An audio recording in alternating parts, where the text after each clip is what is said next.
હવે જો વાત કરીએ સુરતની, તો સુરતના રાંદેર વિસ્તારમાં ચૂંટણી ટાણે જ નેતાઓ માટે મુશ્કેલી ઊભી થઈ છે। ગોરાટ રોડ પર આવેલા પૌરાણિક ગોરાટ હનુમાન મંદિરની બહાર સ્થાનિક લોકો અને મંદિરના પૂજારી દ્વારા આકરા લખાણ સાથેના બેનરો લગાવવામાં આવ્યા છે। આ બેનરોમાં સ્પષ્ટ ચેતવણી આપવામાં આવી છે કે જે નેતાઓ મંદિર બચાવી શકતા હોય તેમણે જ વોટ માંગવા આવવું। સ્થાનિકોનો આક્ષેપ છે કે મંદિરની દિવાલને અડીને જ વિધર્મીઓની વસ્તી સતત વધી રહી છે, જેના કારણે મંદિરની પવિત્રતા અને સુરક્ષા જોખમમાં છે। બેનરોમાં એક બાબરી તૂટી અને ગોરાટમાં બીજી ઊભી થઈ ગઈ જેવા તીખા શબ્દોનો પ્રયોગ કરીને સત્તાધીશો સામે સવાલો ઉઠાવવામાં આવ્યા છે। પૂજારીના જણાવ્યા અનુસાર આ બાબતે અનેક વખત સ્થાનિક નેતાઓ અને તંત્રને રજૂઆતો કરવામાં આવી છે, પરંતુ હજુ સુધી કોઈ નક્કર ઉકેલ નથી આવ્યો।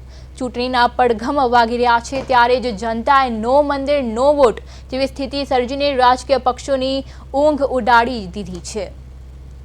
આ તો બેનર લગાવ્યો એનું કારણ એ છે કે અમારો આ જે મંદિર છે એની એક્ઝેક્ટ બાજુમાં આપ બતાવી છે દિવાલ, આ દિવાલની અંદર વિધર્મીઓ રહેવા આવે તો અમારું મંદિર કેવી રીતના સુરક્ષિત રહે। એટલે અમે તો એક જ વાત, અમારી એક જ માંગ, અમારું મંદિર અને અમારો વિસ્તાર જે બચાવશે, જે અમારું કામ કરશે અને જે અમને ખાતરી આપશે કે આ મંદિરની બાજુમાં વિધર્મી રહેવા નહીં આવે, એ જ અમારો નેતા। બાકી અમારે કોઈ પક્ષ સાથે લેવા દે